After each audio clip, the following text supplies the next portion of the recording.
Virama pratyaya abhyasa purvaha samskara sesho anyaha. When a yogi remains constantly in the state of supreme detachment, knowing himself to be the Purusha or Atma, his purified mind is freed from all material thoughts and desires, even though memories of his past may still lie dormant within his mind. This is the other samadhi, asampragyata samadhi.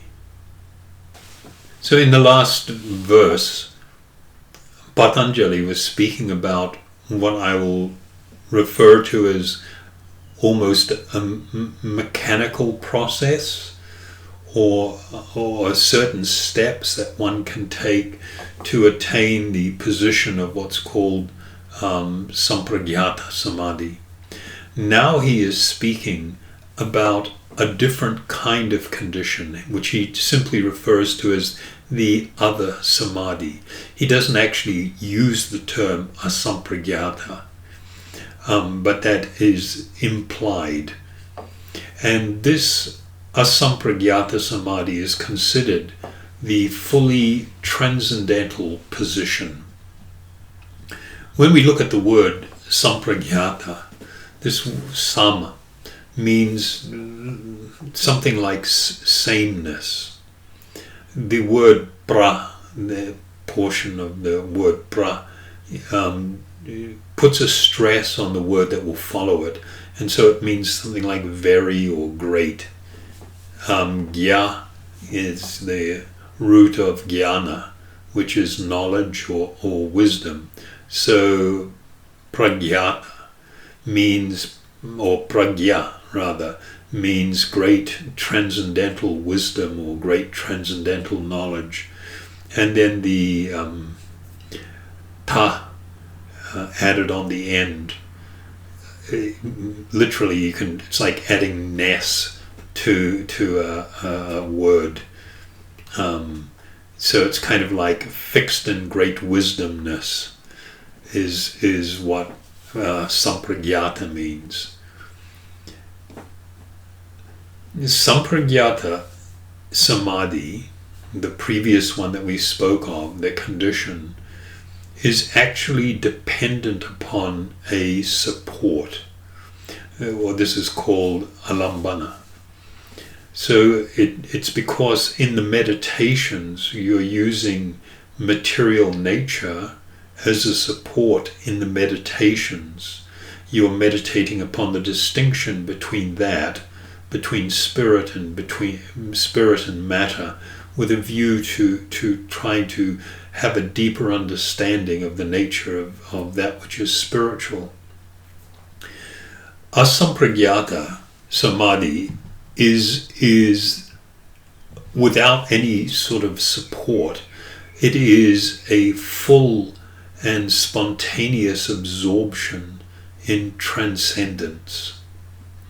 And so I will just make the point that one can fall from the platform of sampragyata samadhi, but from asampragyata samadhi one does not fall. And I previously spoke of that Muni, Saubhari Muni, who was in this deep meditations within water. He was a great mystic, and he was obviously in a very fixed condition of sampragyata samadhi. But upon being reminded of sex life by seeing two fish copulate, it completely broke his samadhi, his condition, and he fell from that very elevated platform.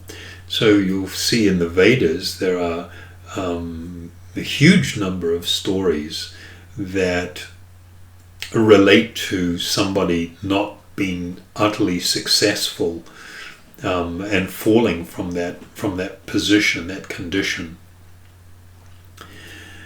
When we speak about memory of the past or latent impression still remaining within the mind of someone that's attained asampragyata samadhi, we should understand that these latent impressions or past memories of things do not become active and do not influence the Atma. And the reason for this is because in this condition, the Atma has literally taken the driver's seat. So when I say that, it means that the living being is no longer driven or motivated or influenced by the gunas, and passion, ignorance, and goodness, by the ahankara, the false concepts of the self. And that is because the citta has become completely purified. There is no other way to actually express it. I mean, it's not like in the state of full realization that suddenly the body, gross physical body, and the subtle coverings evaporate or disappear. They are still there, but what is considered to have happened is that the gross and subtle coverings of the living being are now being utilized purely by the living being in a pure state, and have in effect become like extensions of the living being itself. So these past latent impressions that I spoke of, an example is just like that's often given is the idea of a seed. A seed, a tiny seed. When a yogi looks at a seed, they see a tree. That there is actually a tree contained within that seed. It is just not manifesting or directly visible to our eyes yet, but it is there. And if the seed is planted and taken care of, then a tree manifests. And that tree in turn produces thousands of new seeds. And in each one of these seeds, a new tree is there. And so this example is also given in how material desire develops into fruit of activity that then stimulates thousands of new desires within the heart of the conditioned soul. And that's quite a frightening consideration when somebody thinks, oh, I'll just do this, just this one thing. We don't see that in engaging in any material activity, we are going to produce from that literally limitless other material desires and activities that will come from it. So in this example, the present material body is just like a tree that produces karmic seeds. And these karmic seeds are the seeds of the next body that will come. However, this cycle of ignorance can be cut to pieces by transcendental knowledge, this pragya.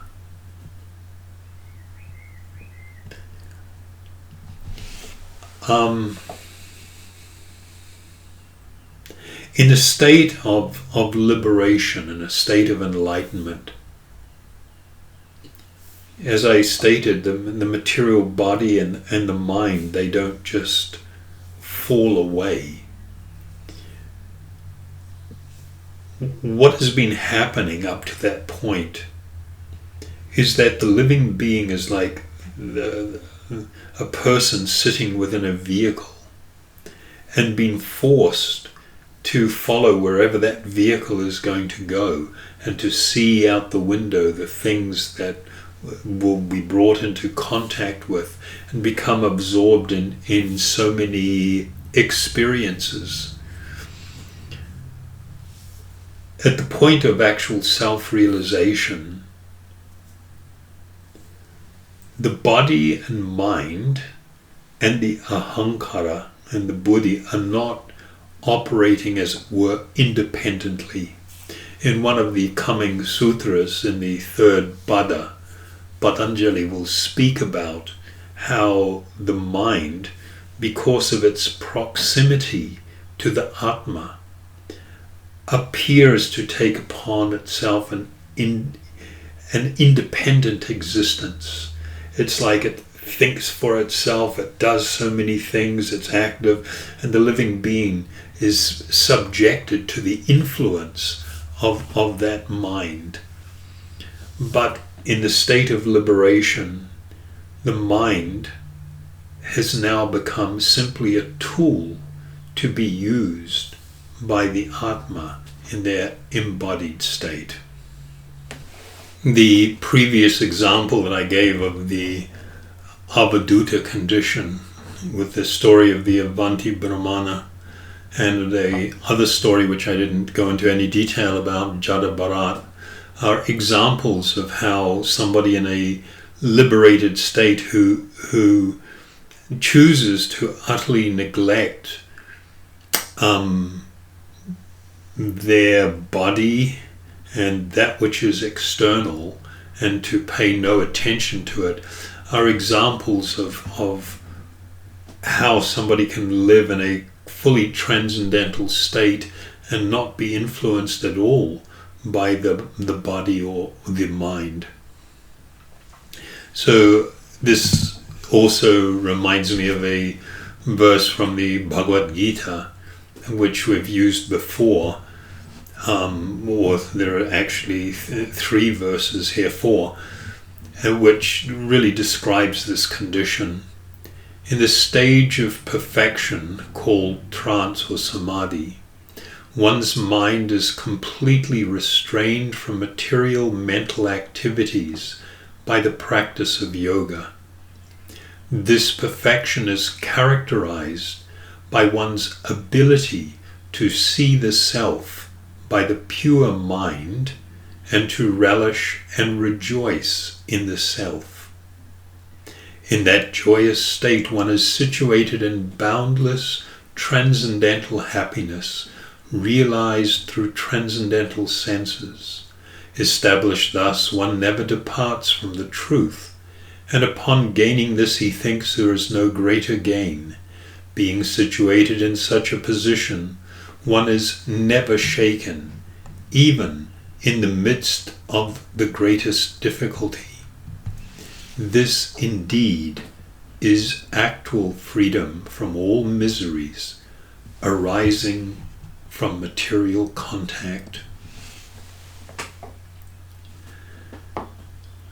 So that's a very beautiful description of what it is that we're dealing with these verses here in the Yoga Sutra.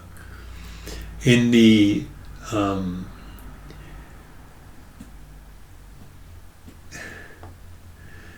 Yoga Sutra, of course, the verses we've been reading, when a yogi remains constantly in a state of supreme detachment, knowing himself to be the Purusha or Atma, his purified mind is freed from all material thoughts and desires, even though memories of his past may still lie dormant within his mind. This is the other samadhi, asampragyata samadhi. And of course, this supreme detachment that has been mentioned here is, referencing something from the 16th sutra, when after gaining knowledge of the Atma or Purusha through self-realization becomes indifferent to the gunas, the underpinnings of material nature, this is called supreme detachment.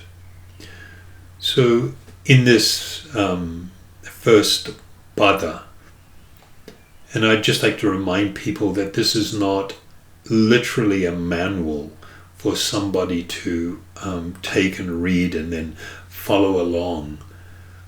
This is a very profound text dealing with both the beginning principles and even the higher principles of this path towards self-realization, of complete transcendence.